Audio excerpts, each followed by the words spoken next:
Hi friends, ಇವಾಗ ನಾನು ಬಿದಿರ್ಕಡಲೆ ಸಾಂಬಾರನ್ನ ಈ ಸೀಸನ್ ಫಸ್ಟ್ ಸರಿ ಮಾಡ್ತಾಯಿದ್ದೀನಿ ಫ್ರೆಂಡ್ಸ್. ಎಲ್ಲ ನೆನೆಸಿದ ಕಾಳುಗಳನ್ನು ಒಂದು 5 ಥರದ ಕಾಳು ಓವರ್ ನೆನೆಸಿದ್ದೆ. ಅದು ಸ್ವಲ್ಪ ಬೇಳೆ, ಸಣ್ಣಗೆ ಹೆಚ್ಚಿರೋ ಬಿದಿರ್ಕಡಲೆ ಎಲ್ಲನೂ ಹಾಕ್ಕೊಂಡು ಅದು ಮುಳುಗುವಷ್ಟು ನೀರು ಹಾಕ್ಬಿಟ್ಟು ಒಂದು 3 ವಿಷಲ್ ಕೂಗಿಸ್ಕೋಬೇಕು.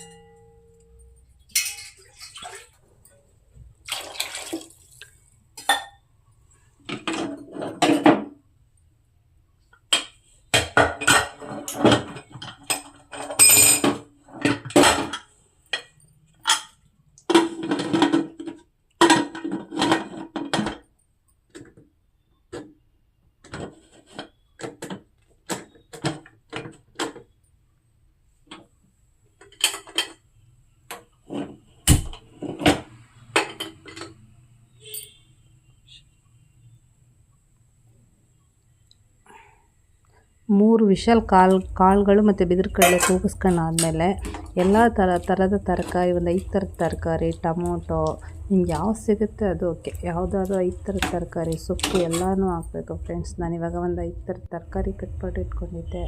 5 ಥರದ ತರಕಾರಿ ಹಾಕ್ತಾಯಿದ್ದೀನಿ. ಆಮೇಲೆ ಸೊಪ್ಪು ಒಂದು 2-3 ಥರದ ಸೊಪ್ಪು ತಂದಿದ್ದೆ, 2-3 ಥರದ ಸೊಪ್ಪು ಹಾಕ್ತಾಯಿದ್ದೀನಿ.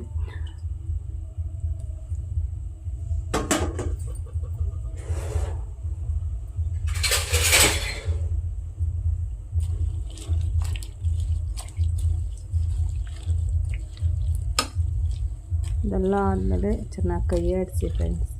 ಅದನ್ನು ಸ್ವಲ್ಪ ಇದನ್ನು ಬಿದಿರ್ಕಡಲೆನ ಯಾವಾಗಲೂ ಗಟ್ಟಿಯಾಗೇ ಮಾಡ್ಕೋಬೇಕು, ಅತಿ ತೆಳ್ಳಗೆ ಮಾಡ್ಕೊಂಡ್ರೆ ಚೆನ್ನಾಗಿರಲ್ಲ. ಇದು ದೋಸೆ, ಚಪಾತಿ ಮತ್ತು ಮುದ್ದೆಗಂತೂ ಸೂಪರಾಗಿರುತ್ತೆ. ಇದನ್ನು ವರ್ಷಕ್ಕೊಂದ್ಸರಿ ತಿನ್ನಬೇಕಂತೆ, ಒಂದು ಸರಿನಾದ್ರು ಮಾಡ್ಕೊ ತಿನ್ನಬೇಕಂತೆ. ಇದಕ್ಕೆ ಮನೇಲಿ ಮಾಡಿರೋಂತೆ ಸಾಂಬಾರು ಪುಡಿನೇ ಒಂದು 4 ಸ್ಪೂನ್ ಸಾಂಬಾರು ಪುಡಿ, ಅಂದರೆ ನಿಮ್ಗೆ ಖಾರ ಗೊತ್ತಿರುತ್ತೆ ಅಲ್ವಾ, ದಿನ ಮಾಡೋ ಥರ ಒಂದು ಸ್ವಲ್ಪ ಸಾಂಬಾರು ಪುಡಿ, ರುಚಿಗೆ ತಕ್ಕಷ್ಟು ಉಪ್ಪು ಹಾಕಿ ಚೆನ್ನಾಗಿ ಕೈ ಆಡಿಸ್ಬಿಟ್ಟು ಕುದಿಯೋಕ್ಕೆ ಬಿಡಬೇಕು. ಅದಾದಮೇಲೆ ಫಸ್ಟು ಬೇಳೆಗಳನ್ನ ಬೇಳೆ ಮತ್ತು ನೆನೆಸಿದಂಥ ಬೇಳೆಗಳು, ಕಾಳುಗಳು ಮತ್ತು ಬೇಳೆ, ಬಿದಿರ್ಕಡಲೆನ 3 ವಿಷಲ್ ಕೂಗಿಸ್ಕೋಬೇಕು. ಅದಾದಮೇಲೆ ತರಕಾರಿ ಹಾಕಿದ್ರೆ ಆಮೇಲೆ ವಿಷಲ್ ಕೂಗಿಸೋಂಗಿಲ್ಲ. ಒಂದು ಸ್ವಲ್ಪ ಹೊತ್ತು ಮುಚ್ಚಿಟ್ಟಿದ್ರೆ ಅದೇ ತರಕಾರಿ ಎಲ್ಲ ನಾವು ಕಟ್ ಮಾಡಿ ತರಕಾರಿ ಎಲ್ಲ ಬೆಂದಿರುತ್ತೆ. ಆಮೇಲೆ ಅದಕ್ಕೆ ಖಾರ, ಬೇಕಾದಷ್ಟು ಖಾರ, ಉಪ್ಪು ಹಾಕೊಳ್ಳೋದು ಫ್ರೆಂಡ್ಸ್. ಅದಕ್ಕೆ ಒಂದು ಕಾಯಿ ಕಡಲೆ ರೆಡಿ ಮಾಡ್ಕೋಬೇಕಾಗುತ್ತೆ. ಅದಕ್ಕೆ ಏನಿಲ್ಲ, ಕಾಯಿ ಕಡಲೆ, ಸ್ವಲ್ಪ ಈರುಳ್ಳಿ, ಹುರ್ಗಡ್ಲೆ ಹಾಕ್ಕೊಂಡು ಕರ್ಬೇವಿನ ಸೊಪ್ಪು ಇಷ್ಟನ್ನು ಮಿಕ್ಸಿಲಿ ರುಬ್ಕೊಂಡಿಟ್ಕೊಳ್ಳೋದು.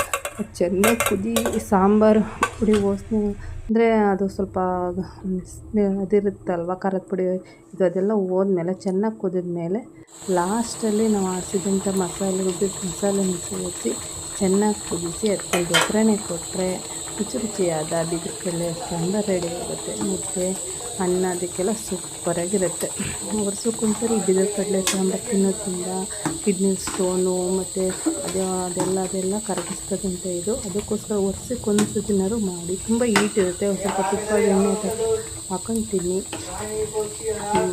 ಮತ್ತು ಲಾಸ್ಟಲ್ಲಿ ಒಂದು ಒಗ್ಗರಣೆ ಕೊಡಬೇಕು. ಇದೆಲ್ಲ ಕುದಿದ್ಮೇಲೆ ಲಾಸ್ಟಲ್ಲಿ ಮಾಮೂಲಿ ಒಗ್ಗರಣೆನೆ, ಎಣ್ಣೆ, ಸಾಸಿವೆ, ಜೀರಿಗೆ, ಒಣಮೆಣಸು, ಕರಿಬೇವು, ಸ್ವಲ್ಪ ಇಂಗಿನ ಪುಡಿ ಒಗ್ಗರಣೆ ಕೊಟ್ಟರೆ ರುಚಿಯಾದ ಬಿದಿರ್ಕಡಲೆ ರೆಡಿ.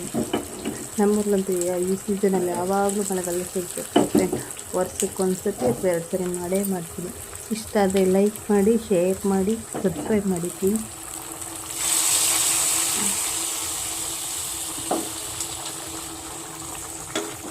ನಾನು ಯೂಟ್ಯೂಬಲ್ಲಿ ಬರೋ ಎಲ್ಲ ಚೆನ್ನಾಗಿ ರೆಸಿಪಿನ ಟ್ರೈ ಮಾಡಿ, ನಿಮ್ಗೆ ಯಾವ್ದು ಚೆನ್ನಾಗಿರುತ್ತೆ ಅದನ್ನ ತಕ್ಷಣ ನಾನು ಟ್ರೈ ಮಾಡಿ ನಿಮಗೆ ಹೇಳ್ತೀನಿ. ನನ್ನ ಚಾನಲ್ ಇಷ್ಟ ಆಗಿದೆ ದಯವಿಟ್ಟು ಸಬ್ಸ್ಕ್ರೈಬ್ ಮಾಡಿ.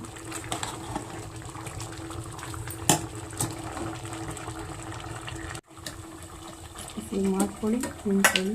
ಬಿದಿರ್ಕಡಲೆ ಸಾಂಬಾರು.